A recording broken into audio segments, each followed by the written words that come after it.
Selamat siang semuanya. Saya duduk bersama saudara saya seordo, namanya Pastor Elvin.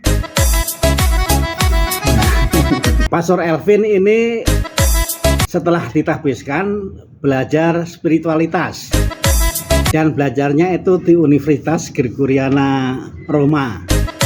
Yang menjadi pertanyaan, mengapa sampai khusus belajar spiritualitas? Lalu kemudian juga mengapa kok sampai di Roma? Nah, tentu karena spiritualitas itu penting. Nah, saya mau minta kesediaan beliau untuk berbagi ilmu bagi kita semua. Apa sih spiritualitas itu? Lalu kedua, apa sih pentingnya bagi kita?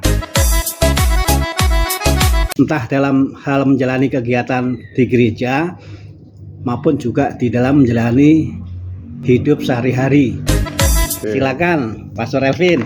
Terima kasih Pastor Bekato. Selamat siang, selamat pagi saudara-saudari terkasih.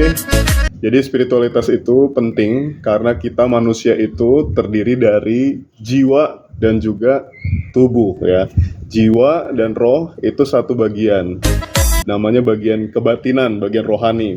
Nah, karena kita punya jiwa, punya roh, maka spiritualitas itu menjadi penting. Spiritualitas itu sederhananya adalah suatu spirit ya. Spirit itu bisa diartikan sebagai roh, juga bisa diartikan sebagai semangat. Jadi semangat yang menggerakkan atau menjiwai kita. Kenapa spiritualitas sangat penting? Spiritualitas itu membuat kita bisa melakukan hal-hal yang luar biasa, yang seringkali melampaui keadaan fisik kita. Contoh, ketika Bapak Ibu sudah capek bekerja, tetapi harus tetap merawat, memperhatikan anak-anak. Sebenarnya tidak ada nilai, mungkin tidak ada keuntungan, karena mungkin anak-anak tidak bisa membalas cinta dari orang tuanya begitu besar.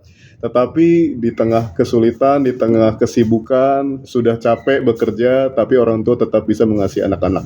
Kenapa bisa begitu? Itulah daya spiritualitas.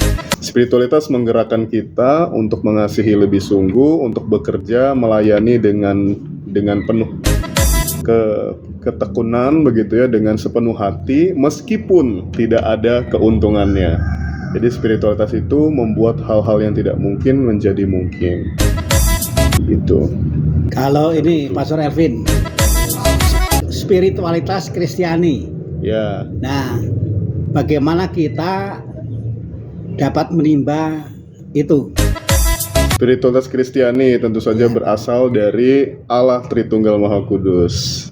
Maka kita bisa menimba spiritualitas Kristiani dengan memperdalam ilmu rohani. Kita bisa mempelajari dari katekismus gereja, kitab suci sebagai sumber yang paling berwibawa, tentu saja sabda Allah sendiri, dan juga buku-buku teologi lainnya. Karena memang kita tidak bisa memperdalam spiritualitas itu, walaupun itu adalah perkara rohani ya, saya bilang tadi, kita nggak bisa memperdalamnya hanya dengan berdoa saja. Tapi juga, karena berdoa itu kan nanti ke perkara afeksi hati ya, tapi kita juga perlu memperdalam diri secara intelektual, ilmu, secara kognisi. Jadi apa yang kita perdalam itu sungguh-sungguh berimbang, supaya juga kita bisa mempertanggungjawabkan keimanan kita. Bukan cuma dihayati dengan hati, tapi dimengerti dengan akal, dengan pikiran. Itu cara kita bisa memperdalam spiritualitas. Karena spiritualitas itu sendiri juga dalam arti yang lebih luas gitu ya, adalah semacam disiplin ilmu. Maka kami itu mempelajarinya teologi spiritual. Bukan spiritualitas itu saja, tetapi teologi yang spiritual. Begitu. Tadi disebutkan mengenai sumber atau bahan untuk menimba spiritualitas yang Kristiani. Ada buku-buku itu ada kitab suci, ada katekismus, ada buku teologi, dan mungkin juga banyak lagi yang lain. Nah, kalau saya boleh mendengar, kalau dibuat urutan, skala prioritas, supaya kita itu bisa menimba spiritualitas atau semangat Kristiani. Kalau dibuat urutan, buku apa pertama yang harus kita jadikan sebagai sumber, kedua apa? Ya, buku yang paling utama, tentu saja referensi utama untuk memperdalam iman kita, untuk meningkatkan penghayatan spiritualitas kita adalah kitab suci. Kitab suci menurut dokumen Dei Verbum disebut sebagai sabda Allah sendiri yang bisa menggerakkan jiwa, yang bisa mengubah, membawa daya transformatif bagi hidup manusia. Lalu setelah kitab suci tentu saja sumber berwibawa kedua adalah buku-buku teologi yang berisi penafsiran atas kitab suci itu. Jadi buku-buku eksegese. Karena seringkali manusia, kita ini umat beriman baca kitab suci tapi tidak paham. Lalu kadang kita menafsirkan sendiri dan akhirnya menjadi sesat. Maka buku yang kedua yang paling penting adalah eksegese, pelajaran-pelajaran tentang penafsiran yang benar atas kitab suci.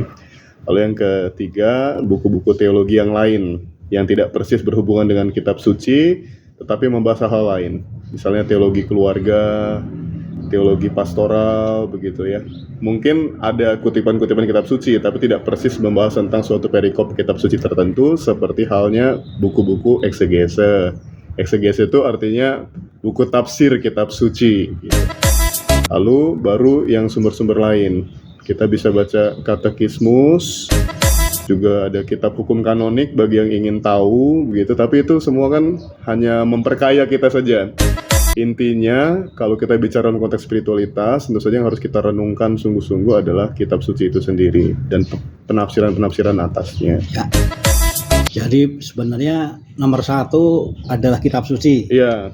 Lalu yang kedua itu buku-buku yang bantu untuk memahami pesan kitab suci, tetapi juga buku-buku yang bisa digunakan untuk membantu mengimplementasikan. Iya.